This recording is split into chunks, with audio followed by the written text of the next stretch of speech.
Si tu veux apprendre ta religion correctement, viens me rejoindre sur mon nouveau site internet i-islami.com.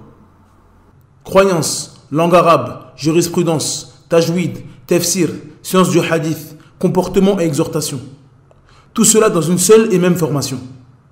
Tu pourras apprendre les bases de ta religion avec des vidéos simples et détaillées. Pour plus de détails, rendez-vous sur i-islami.com.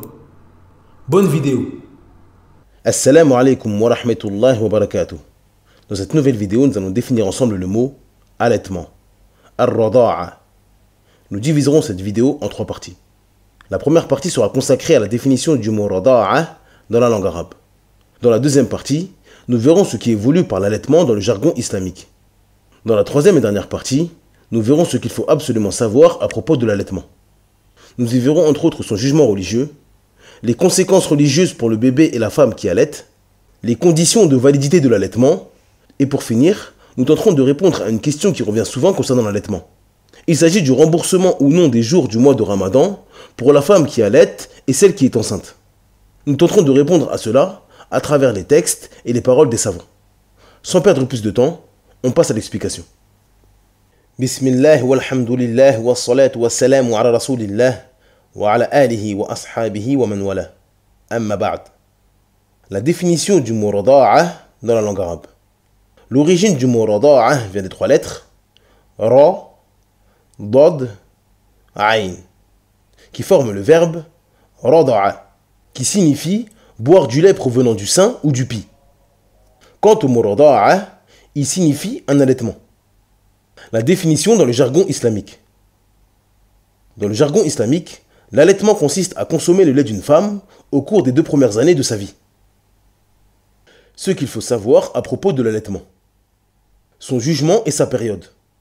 L'allaitement est une chose autorisée en islam. Cela est prouvé par le Coran, la Sunna et le consensus. Il est permis à la femme d'allaiter son enfant jusqu'à l'âge de 2 ans. Il est également permis à une femme d'allaiter un autre enfant que le sien. Allah Azza wa Jal dit وَالْوَالِدَاتُ يُرْضِعْنَ أَوْلَادَهُنَّ حَوْلَيْنِ كَامِلَيْنِ لِمَنْ أَرَادَ أَنْ يُتِمَّ الرَّضَاعَةَ. Dans la sourate 2, au verset 233, d'après la traduction approximative, Allah Azza wa Jal dit et les mères qui veulent donner un allaitement complet allaiteront leur bébé 2 ans complets. L'allaitement rend haram, tout comme les liens de parenté. Lorsqu'une femme allaite un enfant qui n'est pas le sien, elle devient sa mère de lait. L'enfant devient donc un mahram pour elle, et tous les enfants que cette femme aura allaités seront ses frères et sœurs de lait. Il n'est donc pas permis à l'homme de se marier avec sa mère ou sa sœur de lait, comme il est interdit pour lui de se marier avec sa mère ou sa sœur de sang. Et il est permis à la femme de se dévoiler devant son frère ou son oncle de lait, tout comme il est permis qu'elle le fasse devant son frère ou son oncle de sang. Aïcha radhiyallahu anha a dit « Mon oncle par allaitement vint pour me voir et demanda la permission d'entrer dans ma demeure. Je refusai avant d'avoir interrogé le messager d'Allah sallallahu alayhi wa sallam à ce sujet. L'envoyé d'Allah sallallahu alayhi wa sallam étant venu, je le questionnai et il me répondit « C'est ton oncle, autorise-le à entrer. » Je répondis « Ô messager d'Allah, c'est une femme qui m'a allaité et non un homme. » Le prophète sallallahu alayhi wa sallam rétorqua « C'est ton oncle, tu dois le laisser entrer. » Aïcha radhiyallahu anha ajouta « Cette histoire se déroula après que le port du voile nous avait été ordonné. Les interdictions qui résultent de l'allaitement sont les mêmes que celles qui résultent de la parenté. » Al-Nawawi rahimahullah a dit « Les hadiths indiquent tous que l'allaitement rend illicite. Il y a consensus de la communauté concernant l'interdiction entre la femme et le bébé qu'elle allaite. Ce bébé devient son enfant de lait, et le mariage entre eux est interdit de manière définitive. Il est permis pour l'enfant de poser le regard sur elle, de s'isoler et voyager avec elle. » Fin de citation. Les conditions de validité de l'allaitement. Comme nous l'avons dit précédemment, la femme qui allaite un bébé devient sa mère de lait et le bébé son fils de lait. Cependant, ce n'est pas tout allaitement qui permet de devenir mère de lait ou enfant de lait. Il y a des conditions qui doivent obligatoirement être respectées afin que cela soit considéré par la législation comme un véritable allaitement. Le lait humain. Pour qu'une femme devienne mère de lait, il est obligatoire que l'enfant consomme son lait. Si une femme donne son sein à téter à un bébé mais ne possède pas de lait, elle n'est pas considérée comme sa mère de lait. Si une femme donne du lait de vache à un bébé dans un biberon, elle n'est pas considérée comme sa mère de lait. Et si elle donne le lait d'une autre femme dans un biberon, elle ne sera également pas considérée comme sa mère de lait. Plusieurs allaitements. Un seul allaitement d'une femme à un enfant ne suffit pas pour en faire sa mère de lait. Les savants ont divergé concernant le nombre d'allaitements qu'il faut pour que la femme devienne mère de lait. L'avis qui semble être le plus juste et Allah Azza wa Jal est le plus savant est qu'il faut que la femme allaite 5 fois un enfant pour qu'elle devienne sa mère de lait. Aïcha radhiyallahu anha a dit: au début, la révélation coranique indiquait que 10 allaitements entraînaient l'interdiction du mariage. Puis cela fut abrogé par 5. Un allaitement légiféré. Comme nous l'avons dit précédemment, l'enfant doit allaiter 5 fois une femme pour être considéré comme son fils de lait. Cependant, il ne s'agit pas de n'importe quel allaitement. Pour qu'un allaitement soit comptabilisé parmi les 5 allaitements, il faut que le nourrisson prenne le lait de cette femme jusqu'à satiété. 1 ou 2 tétées de la part du bébé ne sont pas considérées comme un allaitement. De plus, si l'enfant tète le sein, le lâche, puis le reprend de nouveau, ceci n'est pas comptabilisé comme 2 allaitements. L'allaitement est comptabilisé lorsque l'enfant boit jusqu'à délaisser le sein lui-même, soit parce qu'il n'a plus faim, ou soit parce qu'il est lassé de téter. D'après Aïcha radhiyallahu anha, le prophète sallallahu alayhi wa sallam a dit: un suçotement ou 2 n'entraîne pas l'interdiction. Avant l'âge de 2 ans. Pour qu'un enfant puisse devenir un enfant de lait, il doit allaiter avant l'âge de 2 ans. Allah Azza wa Jal dit: وَالْوَالِدَاتُ يُرْضِعْنَ أَوْلَادَهُنَّ حَوْلَيْنِ كَامِلَيْنِ لِمَنْ أَرَادَ أَنْ يُتِمَّ الرَّضَاعَةَ. Dans la sourate 2, au verset 233, d'après la traduction approximative, Allah Azza wa Jal dit: et les mères qui veulent donner un allaitement complet allaiteront leur bébé 2 ans complets. L'imam Sa'di rahimahullah a dit à propos de ce verset: lorsque le bébé atteint 2 ans, son allaitement s'achève.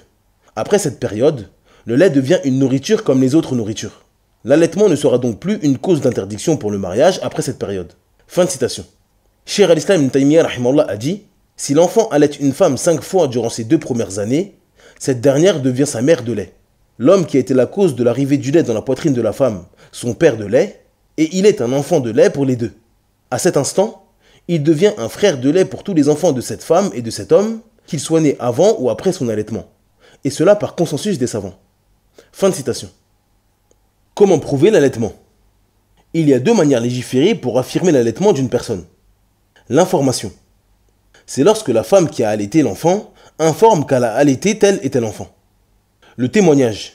C'est lorsque des témoins affirment que telle femme a allaité tel ou tel enfant. Uqba radhiyallahu anhu a dit: j'avais épousé une femme. Quand une femme noire vint nous trouver et nous déclarer qu'elle nous avait donné le sein à tous les 2. Aussitôt je me rendis auprès du prophète et lui dis: j'ai épousé une telle, fille d'un tel. Une femme noire est venue nous trouver et m'a déclaré qu'elle nous avait donné le sein à tous les 2. Elle ment. Le prophète sallallahu alayhi wa sallam s'étant détourné, j'allais me placer bien en face de lui et lui répéter: elle ment. Le prophète sallallahu alayhi wa sallam répondit: que faire du moment qu'elle affirme vous avoir donné le sein à tous les 2? Laisse ta femme. L'imam as-San'ani rahimahullah a dit à propos de ce hadith: ce hadith est la preuve que le seul témoignage de celle qui a allaité suffit. C'est ce que l'imam al-Bukhari a mis comme titre dans son sahih. L'avis d'Ibn Abbas et d'un groupe de salaf tel que l'imam Ahmed. Abu Ubaid a dit: il est obligatoire pour l'homme de se séparer de son épouse après cette information. Fin de citation. Comme nous l'avons dit précédemment, les conséquences de l'allaitement sont de devenir parents de lait. Par conséquent, si 2 enfants allaitent la même femme, ils deviennent frères et sœurs de lait et ne peuvent pas se marier. Si un homme apprend que sa femme est en réalité sa sœur de lait, il doit se séparer d'elle car le mariage n'est pas valide. L'allaitement de l'adulte. Comme nous l'avons dit précédemment, l'allaitement se fait uniquement durant les 2 premières années. Si une femme allaite un enfant de plus de 2 ans, elle ne devient pas sa mère de lait. Ibn Abbas radhiyallahu anhuma a dit: l'allaitement a uniquement lieu durant les 2 premières années. Aïcha radhiyallahu anha a dit: Abu Hudhayfa adopta Salim, qui était un jeune esclave affranchi des Ansar. Tout comme le prophète sallallahu alayhi wa sallam adopta Zaïd. À l'époque anté-islamique, lorsqu'on adoptait un garçon, il était considéré comme un fils et il héritait de l'héritage. Cela jusqu'à ce qu'Allah fit descendre la parole: appelez-les du nom de leur père. C'est plus équitable devant Allah. Mais si vous ne connaissez pas leur père, alors considérez-les comme vos frères en religion ou vos alliés. Après cela, on affiliait donc l'enfant adopté à leur père biologique. Et si on ne connaissait pas leur ascendance, alors on les considérait comme nos alliés et nos frères en religion, et non comme nos enfants. Sahla radhiyallahu anha vint au prophète sallallahu alayhi wa sallam et dit: ô messager d'Allah, nous considérons Salim comme notre enfant, Il a grandi avec nous sous notre toit. Mais Allah a révélé ce que tu sais concernant ce sujet. Le prophète sallallahu alayhi wa sallam lui répondit: allaite-le à 5 reprises et il aura le statut de ton fils de lait. Certains savants ont utilisé ce hadith pour dire qu'allaiter une personne après 2 ans rend également illicite. Cependant, l'avis qui semble être le plus juste et Allah Azza wa Jal est le plus savant est que la limite de l'allaitement qui rend illicite est durant les 2 premières années. Nous disons donc que la femme qui allaite quelqu'un après ses 2 ans ne devient pas sa mère de lait, et que le cas de Salim radhiyallahu anhu est une exception que le prophète sallallahu alayhi wa sallam a faite à Salim et à personne d'autre. En effet, dans une version du hadith rapporté par l'imam Muslim rahimahullah, Sahla dit au prophète après qu'il lui dit d'allaiter Salim: comment vais-je l'allaiter alors que c'est un adulte? Le prophète sallallahu alayhi wa sallam sourit et dit: je sais que c'est un adulte, car il a participé à la bataille de Badr. Dans ce hadith, l'étonnement de Sahla concernant la parole du prophète sallallahu alayhi wa sallam nous montre qu'il était connu de la part des compagnons du prophète sallallahu alayhi wa sallam que l'allaitement se faisait uniquement pour le nourrisson. Et ceci est notre base concernant l'allaitement.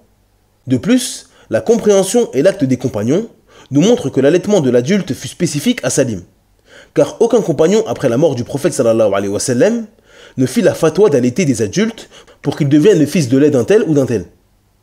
Aucun des califes bien guidés ne permit aux musulmans de faire cela après la mort du prophète sallallahu alayhi wa sallam. Il n'est donc pas permis de transgresser la compréhension des compagnons du prophète Mohammed sallallahu alayhi wa sallam et de permettre aux gens ce qu'ils n'ont pas permis. A noter que ce hadith est également une preuve qu'il n'est pas obligatoire de prendre le lait directement du sein de la femme pour qu'elle devienne notre mère de lait. Il ne fait aucun doute que Sahla tira son lait pour le donner à Salim, qui était un adulte. Donc, si une femme tire son lait et donne 5 biberons qui rassasient un enfant de moins de 2 ans, alors celle-ci deviendra sa mère de lait. Le jeûne du mois de Ramadan, de la femme qui allaite et de la femme enceinte. Les savants ont énormément divergé concernant le jeûne et le rattrapage du jeûne du mois de Ramadan, de la femme enceinte et celle qui allaite.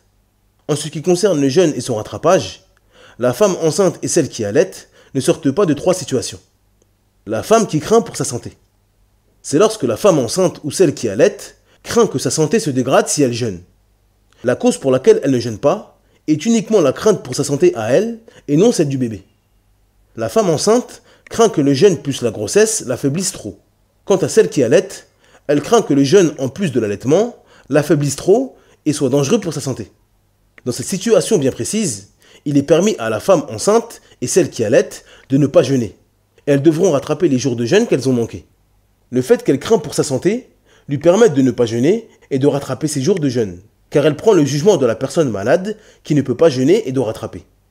Allah Azza wa Jal dit: فَمَنْ كَانَ مِنْكُمْ مَرِيضًا أَوْ عَلَى سَفَرٍ فَعِدَّةٌ مِنْ أَيَّامٍ أُخَرَ. Dans la sourate 2 au verset 184, d'après la traduction approximative, Allah Azza wa Jal dit: quiconque d'entre vous est malade ou en voyage devra jeûner un nombre égal d'autres jours. La femme qui craint pour sa santé est celle de son enfant. La femme qui est enceinte a peur d'être trop affaiblie par le jeûne, mais également que son enfant ne soit pas correctement nourri, à cause de son jeûne. Quant à la femme qui allaite, elle craint d'être trop affaiblie par le jeûne et l'allaitement, et craint également que cela cause un manque de lait qui pourrait causer du tort à l'enfant. Dans cette situation précise, il est permis pour elle de ne pas jeûner. Elle devra également rattraper ses jours de jeûne qu'elle aura manqués. Car l'origine ici est la peur pour sa santé. La peur pour la santé de son enfant n'est qu'une conséquence et le résultat de sa mauvaise santé. Donc, comme la peur pour sa propre personne est l'origine, elle prend le même jugement que le premier cas. Elle devra rattraper ses jours de jeûne, car la peur pour sa personne est un type de maladie. La femme qui craint uniquement pour son enfant. Dans cette situation, la femme enceinte peut jeûner parfaitement sans crainte pour sa personne.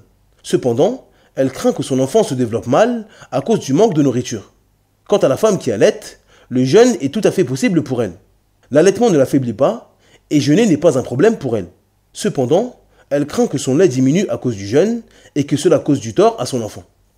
Dans cette situation précise, les savants sont d'accord pour dire qu'il est permis à cette femme de ne pas jeûner.